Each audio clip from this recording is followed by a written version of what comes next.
¿Qué tal, público? En esta ocasión traigo una recopilación de diferentes cuentos que he escrito durante un tiempo y he disfrutado de hacerlo.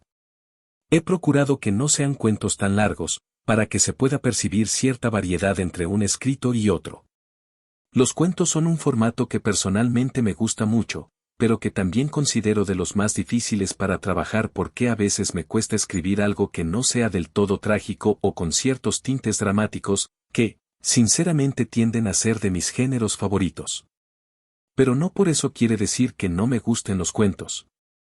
Me encantan, incluso se me hacen muy útiles para mejorar la memoria, para escribir una historia nueva, retomarlo como base para algún otro formato como un guión de teatro, una canción, hasta una película. Como decía anteriormente, en esta ocasión te quiero presentar una recopilación de algunos cuentos, aclarando que absolutamente todos y cada uno de ellos son de mi autoría. Por lo que agradecería infinitamente que dejaras un me gusta, un comentario diciéndome qué te pareció el video o algún cuento en específico. No olvides suscribirte y activar la campana para que no te pierdas ninguno de mis videos. Sin más que decir, te dejo con el video. Esto es, Cuentos cortos. Por Carlos Zabaleta. Cuento 1, El árbol que renació.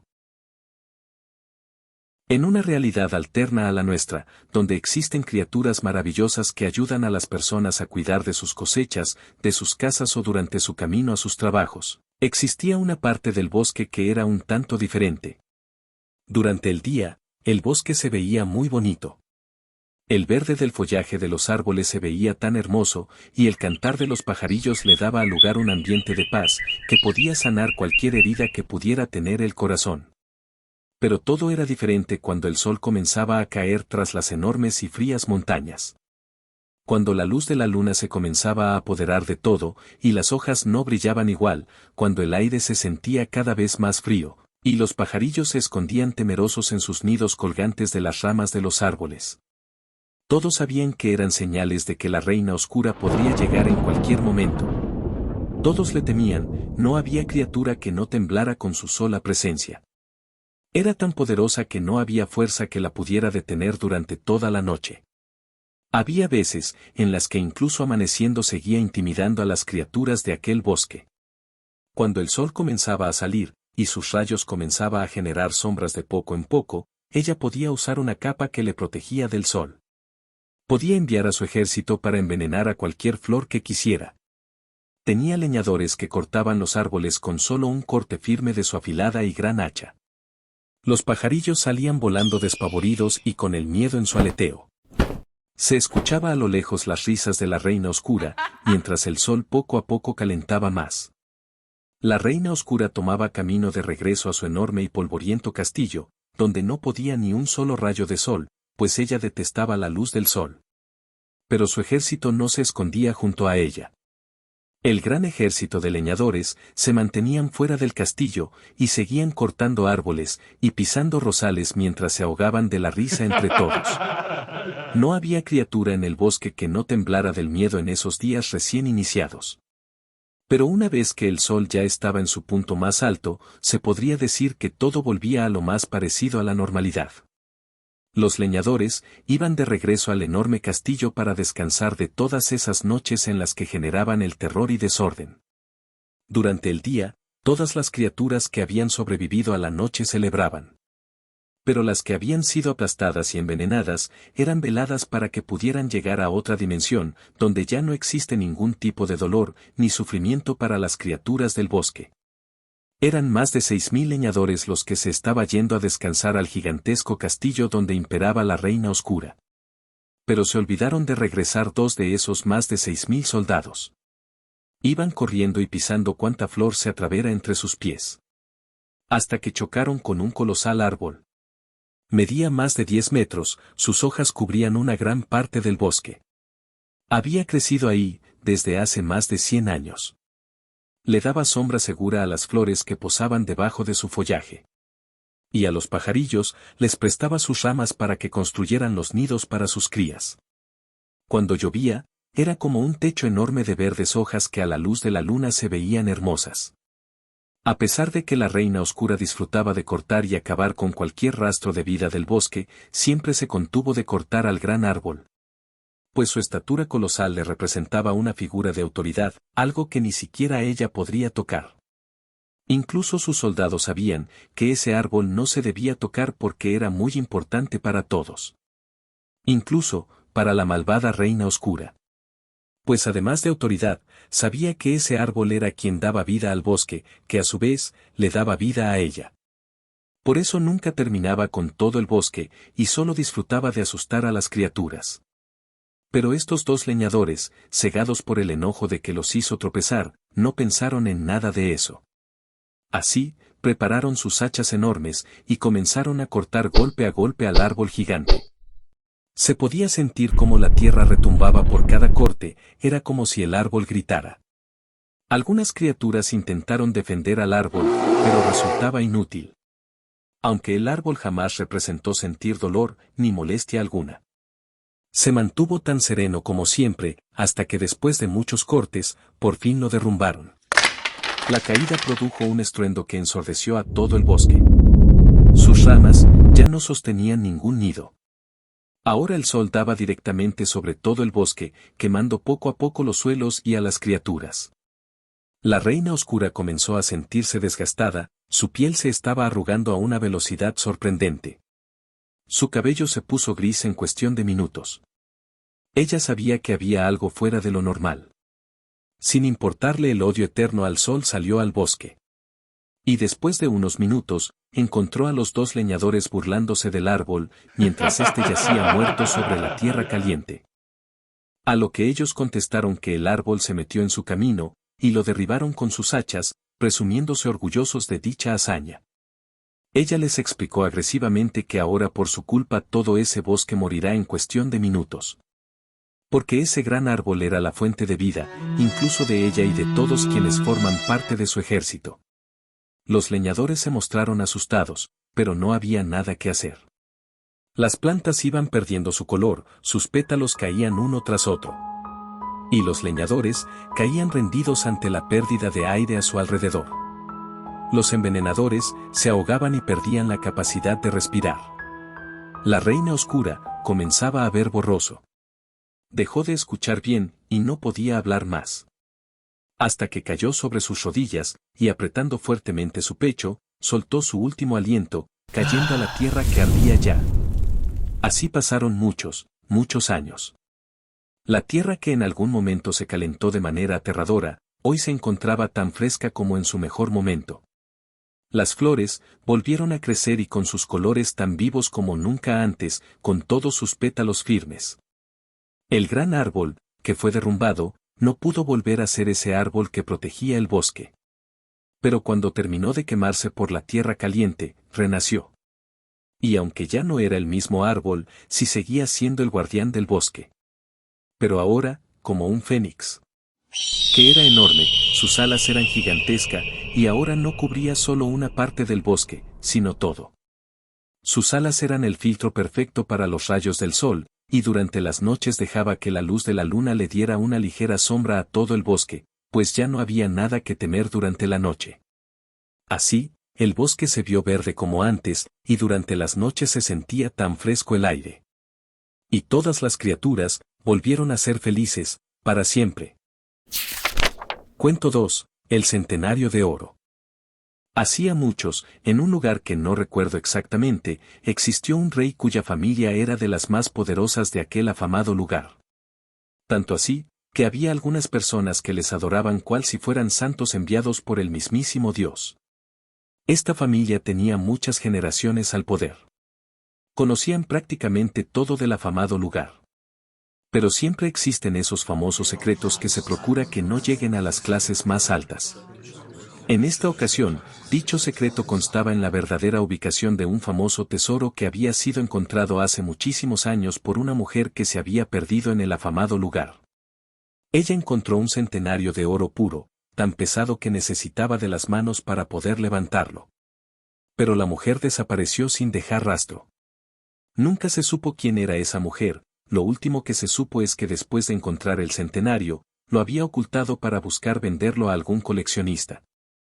Al haberlo encontrado de noche, lo ocultó en un bolso que llevaba, pero al otro día ya no estaba el brilloso centenario, ni ella. La leyenda decía que la mujer había sido desaparecida por su avaricia. Pues el dinero que buscaba conseguir con el centenario, lo usaría para las peores atrocidades posibles. Y alguna especie de espíritu guardián del valioso objeto, la habría castigado desapareciendo el centenario y a ella. Cuentan que, después de eso, se han encontrado diferentes pistas sobre la posible ubicación del centenario. Pero que no son del todo claras, pues hay pruebas que indican que puede estar al norte más alto del afamado lugar, pero hay otras tantas que lo mencionan al sur más bajo. Lo cual lo ha hecho difícil, porque el afamado lugar cuenta con gigantescas montañas y profundísimas cuevas. Pero es muy difícil llegar hasta esos puntos, además de que es muy caro. La famosa leyenda ha llegado desde los más humildes mercados hasta las más vistosas paredes de los castillos y palacios.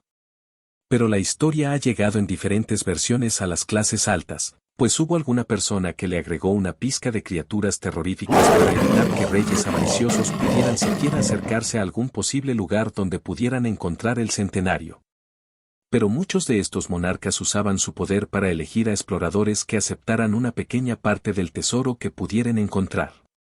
Muchos exploradores aceptaban con miedo, pues sabían que era una gran oportunidad para que su nombre fuera famoso por todas partes, además de ganarse de cierta forma el corazón de algún rey o reina. Pero muchos de esos exploradores no regresaban. Eran enviados hasta las faldas de las montañas donde solían morir por hambre, la picadura de algún insecto, o resbalaban en el camino y terminan cayendo desde grandes alturas. Muchos otros se perdían del camino y morían de hambre al acabarse los recursos que tenían. Hasta que hubo un rey que no sintió miedo por las dichosas criaturas que pudiera haber cerca del tesoro. Él quería encontrar aquel centenario del que tanto se hablaba. Así que ordenó a 2 investigadores para que le buscaran la información más confiable sobre el famoso tesoro, obviamente contando con la ubicación más exacta posible. Cuando les encomendó dicha tarea a sus investigadores, ninguno sabía cómo reaccionar. Pues si bien, habían escuchado de este preciado objeto, sabían también que era casi imposible encontrarlo. Entonces le dijeron al rey que eso sería muy difícil, pero habían aceptado la misión porque les prometieron una gran parte del tesoro si podían encontrarlo completo y entregarlo a la realeza sin ningún rasguño. Ambos investigadores se lanzaron a la misión. Y se despidieron al salir del palacio, pues uno partiría hacia el sur y otro hacia el norte. Acordaron una fecha para volver al palacio independientemente de haber encontrado el tesoro o no, pues creían que habían muchas criaturas durante el camino. Fijaron como fecha de regreso mutuo el 22 de diciembre. Salieron en busca del tesoro. Cuando el primero de ellos iba llegando a las faldas de las montañas, no dudó en subir lo más rápido posible. Y llegó a un campamento donde vivía una tribu de unas 10 personas. Cuando vio a todas esas personas, creyó que le robarían los recursos que tenía, pero resultó todo lo contrario. Él les contó que el rey lo había enviado a buscar el tesoro del centenario. Cuando ellos escucharon se expresaron extrañados. Pues también habían escuchado de ese famoso tesoro, y él les dijo que era muy importante encontrarlo, porque tenía el tiempo contado. La tribu le ofreció un amuleto que lo protegerían de los espíritus malditos de las montañas. Era una tira de cuero, que tenía inscrita una oración que decía Miket Altredoni Carol en palabras que para él resultaban totalmente extrañas. Pero que dada la amabilidad de la tribu aceptó sin cuestionar. Hasta que vio que algo podría parecerse al centenario que buscaba. Estaba a unos cuantos metros de distancia, posiblemente no tan lejano, porque podía encontrarlo a simple vista. Entonces pensó que lo había logrado. Sin dudarlo, siguió avanzando sin parar. Sus pausas eran solo para comer y beber agua, pero procuraba no parar tan seguido. A la distancia había un brillo que deslumbraba a cualquiera que lo viera por tanto tiempo. En algunas ocasiones decidía escalar algunos árboles para orientarse de mejor manera y no perderse en el camino. Mientras el segundo explorador analizaba el mejor camino que podría tomar, el primer explorador al norte comenzaba a cesar su búsqueda. Sin darse cuenta había agotado sus recursos después de casi una semana y estaba desorientado. No podía ver muy bien y se perdió en el camino. sin saberlo, o tal vez demasiado tarde, comprendió que aquella escritura que tenía en el cordón de cuero no era más que una maldición que lo llevaría al único destino seguro que tiene el hombre. Y terminó por caer desde un barranco mientras corría, pues pensó haber escuchado unos gruñidos fuertes tras él. El primer explorador no sabía de esto. Continuaba buscando, y mientras parecía acercarse comenzaba a pensar en qué iba a hacer con la parte del tesoro que le daría el rey. Incluso pensó en ocultar todo el centenario y fingir que no había encontrado nada. Estando a unos metros de llegar al famoso tesoro, lo vio un jaguar que se lanzó sobre él. El explorador peleó contra el animal que le arañaba los brazos y el cuello. Logró levantarse y huir, pero sin darse cuenta se estaba alejando más y más del tesoro. Mientras huía despavorido, llegó hasta un barranco. No sabía a dónde ir, pero trataba de no tener que saltar desde semejante altura. Hasta que escuchó pasos que podrían ser de cualquier criatura, y continuó corriendo hasta que las piernas no pudieron más. Y sin darse cuenta, saltó de otro barranco y cayó hasta el fondo del mar. Ambos exploradores jamás fueron encontrados. El rey se enteró de la muerte de ambos 4 días después. Cuando escuchó que ambos exploradores habían fallado en la misión, cegado por el enojo y frustración decidió ir él solo a buscar el tesoro, pero en cuanto subió a uno de sus carruajes, la esposa de uno de los exploradores se abalanzó sobre él y le clavó una flecha envenenada en el pecho. Esto hizo que el rey llegara sin vida a las faldas de una enorme montaña.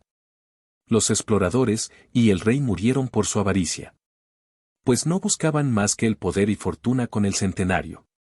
Mientras que el fin mismo de dicho tesoro, no es más que proteger el conocimiento que le otorga a quien lo encuentra, pero si lo encuentra alguien que tiene malas intenciones, no es digno de portar el centenario. Cuento 3. El colibrí que tenía miedo. En los frondosos árboles, había un colibrí que tenía 2 hermanos. Los 3 eran pajarillos muy pequeños, por lo que su madre aún los tenía que cuidar muy bien para evitar que algún animal más rápido, más grande o más fuerte que ellos se lo pudiera comer. Con el paso del tiempo los pajarillos fueron creciendo y poco a poco aprendieron a volar. Primero, volaban acompañados por su madre. Después, se alejaban un poco y volvían con ella. Hasta que podían a cualquier parte y regresar sin perderse en el camino. Los pajarillos siempre volaban felices, su canto se escuchaba a distancias considerables. Los 3 cantaban alegremente, y cuando se sentían cansados de mantener el vuelo se detenían en algún árbol, donde sentían la frescura del viento entre su colorido plumaje. Hasta que la madre de los pajarillos ya no podía volar más. Sus alas ya no eran tan fuertes como antes. Y ahora se cansaba muy rápido, y no podía seguir el ritmo de sus hijos. Pero ahora todos ya eran unos grandes colibríes que pasaban horas y horas en los cielos, atravesando los vientos. Pero uno de ellos, tenía mucho miedo. Y desde que su madre no volaba con ellos, él tampoco volaba. Pues le habían contado que había aves gigantes que se comían todo lo que veían en su camino, y eso lo mantenía asustado al volar. Su madre habló con él, y le dijo que ella había volado por muchos años. Y que jamás escuchó hablar de ninguna criatura como la describía su hijo. Intentando motivarlo a salir a volar. Pero no funcionaba, su hijo seguía con miedo de volar él solo. Sus hermanos no sabían de qué hablaba. Ellos habían volado muchas veces solo, y tampoco sabían de qué criatura hablaba su hermano. Pero él se resistía a salir a volar él solo. Decía que el ave gigante lo mataría en cuanto lo viera. Y su madre dejó de presionarlo. Por lo que terminó aceptando pasar más tiempo con él mientras sus hermanos emprendían el vuelo. Ella se sentía extrañada por su hijo que no volaba, pues está dentro de su naturaleza, es ave, eso hacen. En una ocasión, ella le preguntó sobre su miedo. Y él le contó asombrado sobre esa criatura. Decía que era enorme, con alas negras y que podía comerse el follaje de los árboles de 3 grandes mordidas. También le decía que con sus enormes garras cortaba los árboles y se comía a las aves que se encontraba en ellos. Ella le contó que esa ave sí había existido. Pero había sido derrotada hace muchos años. Pero que no era del todo como él la describía, sino que era una figura que cambia dependiendo de quién la veía. En su caso, él la vio como un ave gigante. Pero otros han visto que es en una ola gigantesca que sale desde el mar, otros que han visto algo similar, lo ven como el soplido del viento más fuerte y peligroso que puede derrumbar los árboles al primer contacto. Pero que, en realidad, todo estaba en su mente. Ella le siguió contando la historia. Le contó que ella también había visto algo similar, pero que ella veía un hacha que cortaba repentinamente los árboles, y le daba mucho miedo pararse en los árboles porque pensaba que en cualquier momento se podía caer. El colibrí, algo intrigado, le preguntó cómo había derrotado ese miedo. A lo que ella le contestó que la mejor arma que usó fue saltar. Porque cuando ella entendió que todo eso negativo y que le asustaba estaba solo en su mente, supo que en el mundo real no existía eso. El pajarillo se puso en pie inmediatamente, y le dijo a su madre que por fin sabía cómo derrotar a esa gigante ave que le aterraba. Entonces, se paró a la orilla del nido, miró hacia el cielo y después de expandir sus alas, saltó. Cuando se levantó hacia el cielo, comenzaba a cantar alegremente, pues sabía que había derrotado su mayor miedo. No tardó en alcanzar a sus hermanos, quienes lo vieron asombrados. Le preguntaron qué hacía ahí, y él les contestó: ya no tengo miedo, estaba solo en mi mente, no en el mundo real. Y se mantuvo volando con sus hermanos, hasta que volvieron al nido. Emocionado, corrió a abrazar a su madre, dándole las gracias, porque gracias a ella y su historia, él pudo superar ese miedo que no le dejaba volar junto a sus hermanos. Si el video te ha gustado, deja un me gusta, comenta, comparte y no olvides suscribirte para más contenido nuevo cada semana.